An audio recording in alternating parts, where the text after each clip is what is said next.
Hello guys, hello water sign, hello Pisces, Scorpio, and Cancer. Welcome dito sa aking channel, Kapalaran 888. Alamin natin ang 2 days reading mo.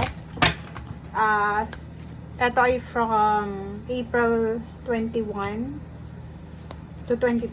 Okay, so Sunday and Monday. Sunday and Monday para sa lahat ng water sign, Pisces, Scorpio, and Cancer. Oops, sorry. Okay. Okay. Water sign, Pisces, Scorpion, Cancer. Ito ay 2 days, guys. So, pwede siyang mangyari Sunday, Linggo, and then Monday. Unang-una, nakikita natin dito na dalawa yung pinapahiwatig na mensahe. Mag-iingat kayo, lalo na doon sa mga nag-aim ng higher position sa trabaho, salary increase or empowerment, you know, yung promotion sa trabaho. Kasi posibleng matagal ka na dyan sa pinagtatrabahuan mo and maraming kompetisyon sa paligid mo. Nag-aim ka ng mataas na posisyon, mataas na salary or salary increase. Kaso lang, mayroong ditong mas bagong graduate sa'yo, mas bata siya, siguro latest yung learnings niya or yung knowledge niya sa pinagtatrabahuan nyo, and pwedeng nakawin niya kung ano itong gusto mong makuha, or pwede niyang nakawin kung ano itong pinagtatrabahuan mo or tinatrabaho mo for how many years, 'di ba? So ingat-ingat ka, huwag kang magtitiwala Sunday until Monday. Huwag kang magtitiwala, lalo na sa usaping trabaho, kung ito ay medyo bata pa, 'di ba? So, lalo na yung mga kakagraduate lang, huwag mong ibigay yung lahat ng tiwala mo sa kanila kasi pwede nilang nakawin kung ano yung trinabaho mo ng ilang taon. Relationship, ganun din. Water sign, Pisces, Scorpion, Cancer. Mag-iingat kayo kasi yun na nga, posibleng in a relationship ka, married, may live-in partner, or in a relationship, girlfriend, boyfriend, pwedeng may gustong pumasok sa eksena para agawin kung ano yung meron ka, mapapera man yan or relationship. Okay? So, yan ang nakikita natin sa 2 days, guys.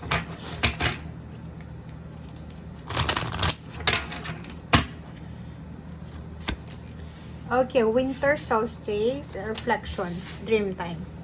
Okay, so this 2 days na to, guys, is parang sinasabi sa'yo na kailangan mo sigurong magpahinga. If ever man na sobra-sobra kang workaholic, or pagod na pagod ka, or masyado kang busy sa araw-araw, gawin mo daw Sunday, or pwedeng kung wala ka namang trabahong Monday, gawin mo yung reflection or spend time sa Panginoon, sa sarili mo, and rest, rejuvenate, contemplate, pray, manifest. Parang ganun yung sinasabi sa'yo. Nakikita natin dito na Monday siya. Ito pwede itong Sunday, ito Monday. Monday, sinasabi ng barahan na if nakapagpahinga ka ng Sunday or Saturday, Sunday, pagdating ng Monday, sobrang fresh yung energy mo. Parang na-replenish yung mga energy natin. Mas magiging positive ka, mas magiging, anong tawag dito? Positive and dreamy ka, parang ganun. So, nakikita natin mas magiging inspired ka pagdating ng Monday kung nakapagpahinga ka ng Sunday. So, kailangan mo talaga yung rest. Kailangan mo yung time para sa sarili mo or time para makapagpahinga. Okay. Marami ka din na bagong inspirasyon, bagong ideas, or kung ano man ito na bago sa buhay mo or sa sarili mo. Kita natin dito maraming pagbabago, guys.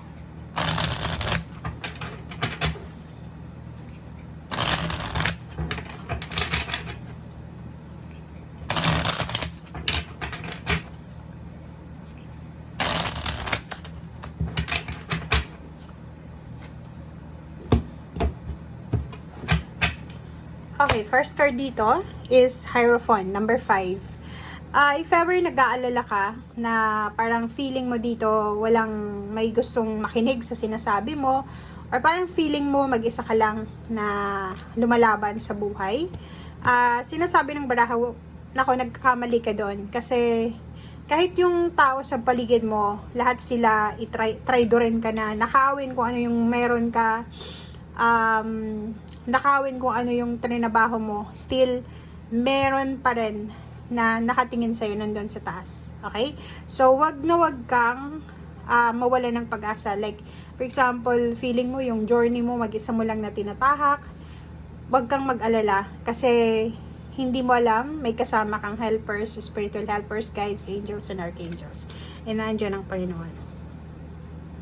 Four of Pentacles, nakikita ko rin sa'yo dito na sobra-sobra yung kagustuhan mo na makapag-ipon ng pera. Nasa Four of Pentacles ka, Monday, siguro Monday or Sunday and Monday, sinasabi ng baraha na kailangan mong mag-focus sa kung magkano yung i-spend mo or kung magkano yung pumapasok sa bank account mo or sa'yo. If ever man na susweldo ka, sinasabi ng baraha sa'yo dito na kailangan mong bantayan kung magkano yung ititira mo sa perang darating sa'yo. Kasi may darating sa'yo yung pera eh. It's either may darating ng Sunday, Monday, Tuesday. Parang ganun. So, 3 days na yan. Pwedeng may darating na pera sa'yo na yun na nga, kailangan mong bantayan. 3 of Wands. So, yun. Nakikita natin dito, water sign, Pisces, Scorpion, Cancer na siguro ang tagal-tagal mo nang naghihintay sa pera na yan. Or matagal ka nang nag-iipon, or matagal mo nang pinag-iisipan mag-ipon, but now, eto na yung panahon, nakapag-reflect ka na, nakapag-isip ka na okay, kailangan ko talagang mag-ipon. Six of Pentacles, nakikita ko siya dito na, it's either ikaw ito, or ikaw yan. So, may balance sa usaping pera sa buhay mo. Aminin mo yan, or itatuwa mo pa, may pera ka. Diba? Or may source ka ng income. Nakikita ko sa'yo dito na may mga tao sa paligid mo na prospect ka. Diba? Iniisip ka eh. Ikaw yung target nila na hinga ng tulong financial, utangan, or pwedeng, yun, hinga ng tulong financial. Mag-iingat ka sa 2 araw na ito. Yun ang yung sinasabi ko sa'yo dito. Ingat ka. Huwag mong isakripisyo itong ipon mo, or iniipon mo, or kung ano man tong meron ka, dahil sa mga taong yan. Kasi, unang-una, 10 of Pentacles, ang pera na to na mayroon ka, trinabahong mo yan. Minsan, iniisip natin sa sobrang generosity, share ka lang ng share hanggang sa nawala na, naubos na. And end of the day, ikaw yung kawawa. So, dito sa barahang to, may reflection ka dito, may maiisip ka na, hindi pala lahat ng biyaya na ibinibigay sa akin ng Panginoon kailangan kong i-share kasi para yun pala sa akin, 'di ba? Hindi yun selfishness, guys, hindi yun kung ano pa man, kundi yun ay reflection. Yun yung reflection mo eh. So, Ace of Pentacles, nakikita natin dito na isang hindi mo inaasahan na pagbo-blossom ng kung ano man. It's either talents or goal sa buhay. May inspiration ka dito na sobrang magiging productive ka. It's either may offer ng work sa'yo na mataas yung sweldo, it's either biglang tataas yung benta mo sa negosyo mo, or pwedeng may inheritance, or pwedeng kung ano man ito na pera na to na parating sa'yo, na posibleng magdadala sa'yo ng financial happiness. Okay? High Priestess, yun, makinig ka sa sinasabi ng intuition. Okay? Kasi maraming gustong ipahiwatig sa'yo. Maraming good news, maraming balita ka na matatanggap. It's either Monday or Sunday or next week, marami kang balita na matatanggap na posibleng good news siya. It's either tungkol sa money, relationship, sa baby, sa kasal, or kung ano man to na good news na pwedeng matanggap mo. Okay? So, Page of Cups, sinasabi ng baraha sa'yo dito na isang mabilisan na balita ang posibleng matanggap mo. It's either offer ng love, hihingi ng pabor sa pera, or it's either kung ano man ito na posibleng naging cause ng confusion mo for the past few years or months. So, kung may hinihintay ka, development, progress, or transformation, transition ng buhay mo or pagbabago, nakikita natin dito na may mabilis na magbabago sa buhay mo. Okay? So, comment down below if resonated ka dito.